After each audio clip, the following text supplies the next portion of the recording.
嚟到第4輯，我哋今日去講下隱蔽青少年人佢哋嘅父母面對佢哋子女有相關嘅行為嘅時候嘅內心嘅掙扎同埋無奈又會係點呢？葉教授剛才都講到咧，第3輯講到咧，佢哋都有唔同嘅形成嘅歷程啦。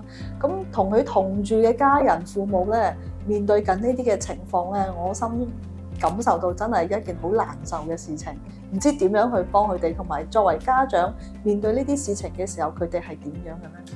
其實係即係好坦白講咧，而家即係呢個隱蔽青少年嘅現象，喺呢10年喺香港越嚟越普遍嘅。咁尤其是係 COVID-19 homeschool 之後咧，係突然間多咗好多。咁間中都會遇着呢啲父母啦，或者呢啲個案，同佢哋傾嘅時候咧，個個都一殼眼淚咯。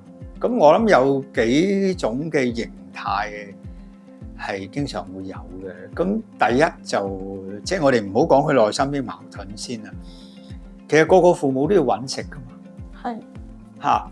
咁揾食嘅時候咧，就好多時個社會個競爭咁強咧。其實要揾夠食、揾夠錢供樓咧，揾夠錢養呢個衰仔衰女咧，就差唔多已經用到好多精力嘅。咁翻到屋企仲要打一場大仗，咁你可以睇下，其實佢心力交瘁嗰種感覺好強烈。咁第二樣嘢係好凄涼嘅咧，跟住差唔多我諗個個父母都想啲仔女好啊嘛。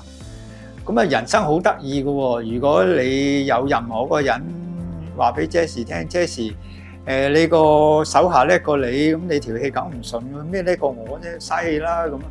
但係咧，每個父母如果人哋話俾你聽，你啲仔女叻過你，你又拍掌仔嘅喎，啱唔啱啊？嚇！咁如果人哋話俾你聽咧，邊個差過你，你拍掌仔啊，佢梗係差過我。但係如果話俾你聽，你啲仔女好差咧，你好 sad 㗎，好 sad 嚇。咁我曾經同啲父母講笑，我話嗱，俾3個細路你揀，一個細路係智障嘅，咁或者中度啦嚇，另一個細路咧係反骨嘅，甚至係坐監犯事嘅。咁第3個細路係躺平嘅咁你話你哋父母你揀邊個3個都好難揀啊！即係如果你真係要揀一個，你揀咩咁嚇？就好有趣啦！咁講完呢個古仔之後咧，即係好多智障人士父母就話：原來我咁幸運嘅咁嚇。我話點解你覺得幸運啊？咁第一，因為如果犯事嘅，即係好多法律上嘅嘢，我好慘啦咁嚇。咁如果躺平嘅，要剷佢唔喐咧，佢又要即係好似化骨龍咁化曬我啲嘢啊！反而個智障嗰個會關心我喎，不過我話你小心喎，智障啲會打人嘅喎咁嚇。咁你就會發覺做父母好凄涼，尤其是你發覺你啲細路咧係比你 expect 嘅 substandard 得好緊要，同埋唔止咁喎，係 falling 喎嚇。咁呢個我哋要明第二樣嘢啦。咁第3個層次我哋要了解。父母同仔女嗰個 dynamic 嚇，咁啊一般我哋都想即係中國傳統孝道都想啲仔女聽聽話話啦，啱唔啱啊？咁啊第二個咧就其實父母永遠都有幾個願望，第一聽聽話話，第二生生性性係嘛啊，第3健健康康係嘛，咁達到呢3個最平庸嘅要求咧。最後先係光宗耀祖啫，啱唔啱啊？嚇！咁你話啦，咁一個躺平嘅青少年對父母呢4個基本願望產生咩變化咧？乜嘢都唔做到，佢哋其實冇乜希望咁喎。係，但係佢哋嗱，第一你會睇到啲躺平嘅個案咧，上次講咗啦，其實佢之前係生生性性嘅，但係而家咧就極度反叛，啱唔啱啊？就第2，健健康康，佢哋係咪健康咧？你覺得咧？身體上可能，但係精神上我哋會嗱，但係好有趣喎，好有趣喎！嗱，即係如果你用翻上邊個表個10個階段去睇，你就會發覺頭嗰幾樣已經開始出現健康問題啦，因為身心症係嚇。咁啊，跟住出現一啲健康問題咧，就係日夜顛倒嚇，然後咧自己食到亂晒大龍。咁再落啲咧，你就會發覺咧有啲 case 咧瞓得太多，個荷蒙啊或者各方面會失調嘅。咁再落啲精神分裂咯。咁即係話咧，隨住個自我隔離咧，withdrawal 其實個健康係一路精神同身體健康係走緊下坡。啊，最後甚至好多即係 self-withdrawal 嘅隱蔽青年係同父母咁講嘅。其實我知你養我啊，我而家好擔心啲咩？你都60幾啦，咁你80幾歲死咗，我點算？咁有啲甚至咁講嘅。阿爸阿媽不如咁啦，你死之前通知我一聲，等我死快啲，死快過你。你執我唔使我執你咯。咁光宗耀祖就唔使講啦，即係本身係光宗耀祖，呢個撞一聲跌到落底嚇。咁所以呢幾個層次都令到父母好似啞仔食黃連有苦自己知咯。咁啊，加上仲有個文化係父母中間好中意比較，父母中間咧好中意係覺得自己仔女叻過對方咧係好有顏面嘅嚇。咁所以遇着過年過節啊，同一班人傾偈啊，或者教會裏邊一啲父母組別啊，你真係人哋一講仔女，你唔想講嘢。一句説話都唔想講，係講嚟做咩啫？係唔知點樣可以同人聯繫得到咯？係啊，咁所以呢三種背後嗰樣嘢咧，係促使成個隱蔽青少年父母咧有成7、8種矛盾衝突。第一種咪成日覺得係咪自己做唔夠咧？嚇！我試過好多次同呢啲父母講句説話。即係我又坦白啦，我話嗱，一般佢話啊，佢都會問我喂，阿葉 Sir，咁究竟點解會有隱蔽青少年㗎？同家庭有咩關係？我都好直，我話其實大部分個案都有個比較關心，但係控制欲好強，有好硬嘅父或者母。佢即刻話嗰個就係我嚇，咁我話你而家嘅感覺點？我早知今日何必當初啦？咁我就即刻問佢，我話如果你唔係咁 rigid 嘅，唔係咁 type 嘅，你驚唔驚我學壞啊？咁佢喺度笑啊！即係你而家要我揀，究竟係學壞啊，定躺平咯？我話係啊，人生就有時係呢啲選擇。係嚇，咁但係都揮之不去嗰個係咪自己做錯？自責嘅感受係啦，喺自責感受裏面咧，仲有一樣大鑊咧，就會牽涉到兩公婆嘅 dynamic 嚇。咁啊，人梗會即係我哋成日話拍拖同結婚有咩唔同咧？拍拖前就兩個睇到對方嘅好處，結婚後咧就兩個睇到對方嘅缺點。咁咩叫離婚咧？就係你忍耐到啲缺點，你就繼續個婚姻繼續；忍耐唔到啲缺點，咪離婚咯。即係其實就係咁簡單啫嚇。咁喺呢個過程裏邊有個麻煩嘢咧，人有個慣性，梗會將今次令到個細路躺平嘅責任咧歸咎於對方。咁所以喺好多呢啲家庭嘅張力裏邊咧，一個躺平嘅仔女會甚至引致兩公婆離婚，或者互相指責，或者互相不容嚇。咁喺呢度仲有好多好有趣有細嘅嘢嘅，因為屋企裏唔係得一個細路噶嘛，有兩個噶嘛。so far 嗱，呢度又係一個好值得研究嘅。so far 我都好少見到一個屋企裏邊咧係所有細路都躺平嘅，嚇多數係一個躺平嘅啫。咁嗱，咁嗰個 dynamic 就好強啦。舉例啦嚇，如果你係家姐，你躺平，咁我係細佬，同你爭6歲，咁由於躺平，我要揾食，咁我舉例，我要揾食啦，你就喺屋企嘆，咁我條氣都唔順噶嘛，啱唔啱啊？咁啊跟住食完晚飯啦，阿媽仲話輪流洗碗，咁你成日屋企你唔洗碗有冇搞錯啊？咁所以喺呢度咧，你就會發覺個父母仲要承受一樣嘢咧。屋企裏邊好大嘅張力，嚟自由於躺平，引起好多 sibling rivalry 裏邊嘅衝突。而啲衝突又好難 settle 嘅嚇。咁永遠嗰個出去捱嗰個或者讀書嗰個都會就咗呢個人咧，其實係冇事嘅，搞震嘅嚇。咁嗱，如果你係智障，你係殘廢嘅，咁仲有藉口你咁做啊嘛？咁你好人好姐，同埋以前你讀書叻過我，而家搞成咁，咪擺明你自己咩？唔理解就真係好唔甘心，點解佢哋會係啊係啊，咁我即係大話講，我都躺平啦，我想佢捱得咁辛苦啫，係咪先嚇？我想佢讀書讀得咁辛苦咧，咁跟住阿爸媽又會同佢講喎，嗱，家姐冇得救啊，而家所有希望都擺晒你身上，咪攞晒命咯呢啲嚇。咁所以個罪疚感同埋個家庭糾紛一定出現咯。咁第二咧就好多憤怒嚇，係咪對方做錯啦？係咪自己做錯啦？係咪學校嘅老師做錯啦？係咪佢班朋友唔接納佢做錯咧？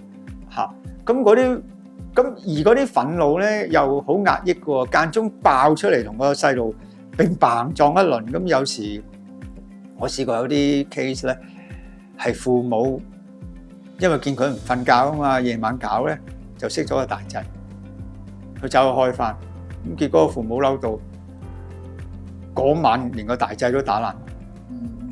咁但係都無補於事㗎，第日你都要用㗎，咪收翻嗰個大掣嚇。咁我哋成班嗰個係教會啲朋友都話：我哋不如揾個電掣鎖咗佢啊，等佢夜晚冇燈咁咪搞唔到嘢咧。咁佢話：我哋試過啦，結果嗰晚咧，佢揾個斧頭劈爛晒啲嘢啊！佢係同你練過，咁即係話咧好慘㗎。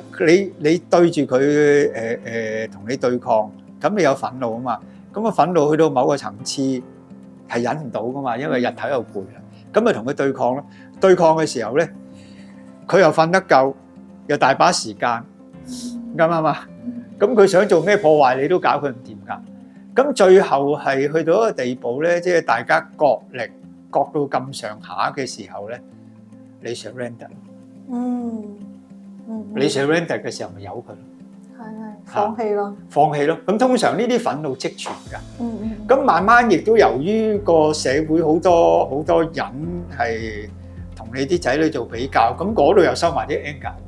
咁即係話咧，任何一對父母除咗精力衰敗俾呢個衰仔玩殘之外咧，啲怨憤係四方八面嚟。就第一，我形容係好谷氣谷到爆係啊，真係谷到爆嘅。就係第一，你睇個衰仔即係個落差，你谷氣咧；第二，工作有壓力大又谷氣啦；第三，佢同你對抗又谷氣啦。咁啊，第四，出邊啲人不停講自己啲仔女好叻，你又谷氣。咁即係話佢起一個心力咧，係既好膠水又谷氣嘅狀態。咁所以好多伴隨住呢啲個案咧，都有婚姻婚姻問題啦，婚姻問題啊，兩公婆成日嗌霎啊，身心症啊。抑鬱啊，咁所以有好多對父母係個仔女睇完晒卡之後，佢自己睇。處理唔到啊，真係處理唔到。有啲亦都因為咁係鬱埋，其實係有 cancer 咯。咁另外一樣嘢咧，你就頭先講咗啦，你好澎湃嗱，即係好多對父母嘅。不過一般性呢啲父母都有兩個 type 嘅，一個 type 好 controlling 啦，一個 type 好 caring。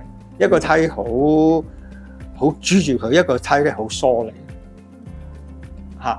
咁你就睇到大家要有協調啦。即係我見過好多 case，阿媽就覺得你再係咁，我趕走你；阿爸就覺得唔好趕走佢，俾機會。阿媽或者阿爸覺得要識大掣，阿媽就自己偷偷開個大掣。即係兩夫婦喺面對呢個情況下都有好唔一致嘅處理。即係最後仲有趣啦，最後兩個都徹底屈服。嚇，咁變咗，見過好多 case 咧，係調翻轉頭，係個細路變咗一家之主。係 master 曬所有嘢咯。即係調翻轉，佢係控制翻父母嘅情況。嗱，譬如我哋遇著一個父母係大家開始傾開偈，夜晚6點啦，咁諗住大家一齊食晚飯，咁突然間佢話：喂，阿姨唔幫你食晚飯啊，因為我仔起身你要買 pizza 俾佢，咪走咗去咯。嚇，咁啊另一個父母約佢有活動，咁佢話誒唔得㗎，我個仔咧係3點鐘就起身㗎啦，所以3點鐘之後咧我咩活動都唔知。起身啊，仔起身就要陪佢啦。係啊，嚇，即你會發覺咧係成個屋企嘅生活節奏咧。圍住佢掹住佢走啊，咁先大鑊。係嚇，佢變咗係一家之主啊！咁所以你咪睇到佢以前係聽話乖乖嘅，而家係變咗好惡。你又怕咗佢咧，因為佢真係同你鬥爭。即係咧，佢好多時個 family 有個問題咧，就話你順住佢捏嘅時候咧，順佢之意咧，你就風平浪靜嚇，間中佢仲會錫下你。講兩句你好聽嘅説話，咁你仲有種心裏邊嘅渴求咧，即係個個父母都係咁噶啦，即係希望一日放工翻去屋企咧就齊整整啊嘛，個健康，即係佢俾到呢個哭你咯。係啦，佢俾到呢個哭你咯，但係你一唔順佢意咧，佢就係怪獸嚟咯。嚇，咁你喺兩個搏鬥裏邊咧，最後你梗降服㗎。你淨係屈服啊，係淨係屈服啊，變咗你即係個感覺就話佢躺平得嚟咧，你都躺平。嚇，咁最後你都會發覺好多父母見到個躺平仔女咧，係見一日過一日。咁見一日過一日咧，唔覺就幾年。即係一個咁嘅狀態。咁啊，跟住你面對呢幾年咧，你除咗好 sad 之外，你又唔講得俾人聽，又覺得自己咧老鼠拉龜，因為咩方法你都試過晒啦，惡又試過，善又試過，氹又試過，揾人又講過，咁你真係覺得好無助㗎，又好悲哀，但係又唔知講啲咩出嚟，好濕塗㗎一種感覺。咁如果真係咁樣嘅時候，我哋可以點樣幫到呢啲父母？嗰啲我哋遲下講啦。就係另外一樣又頭先講啦，好自責咯，又責怪別人咯，又好絕望咯，嚇。咁最後其實咧，我哋會話咧，係個仔女躺平，父母都躺平，一齊。仔女揀居，佢都揀居。嚇，仔女隱蔽，佢都隱蔽。不過佢嘅隱蔽嘅程度咧，係冇仔女咁犀利。因為佢哋唔隱蔽唔躺平咧，佢哋係冇辦法有精力活下去。佢哋唔隱蔽唔躺平咧，就好難避免觸碰其他人對佢嘅criticize比較嘅感覺。嚇，咁仲要加埋個細路係不停證明，頭先講啦，我係要證明自己成功，因為冇人幫到我，咁咪死人。咁你揾每個人嚟幫佢，佢都話你唔得嘅。嚇，咁啊間中又整啲驚風症你嘆下咯。咁即係好多 case 咧，係每次你抽佢一個 process 嘅時候咧，佢就會跌翻一格。咁啊間中令到個父母有啲驚喜咧，啊佢要揾嘢學啦。但係驚喜唔夠2個月咧，佢又話唔學咯。即係你成日喺個有少少希望，又絕望，又有少少希望，又絕望。咁嗱。去到尾，你咪索性絕望。因為絕望先令到你唔會失望啊嘛，啱唔啱啊？就喺呢個狀態裏邊。嚇，咁所以我覺得咧，要幫青少年走出呢個困局咧，其實我覺得幫父母好緊要咯。係啦。好。多謝阿葉教授同我哋分享呢一個嘅課題。嚟緊第5輯咧，我哋就會講一下隱蔽青少年人嘅唔同種類嘅變化係點樣嚇，大家密切留意。如果大家對今集嘅內容有查詢，歡迎致電23448989同我哋社工聯絡。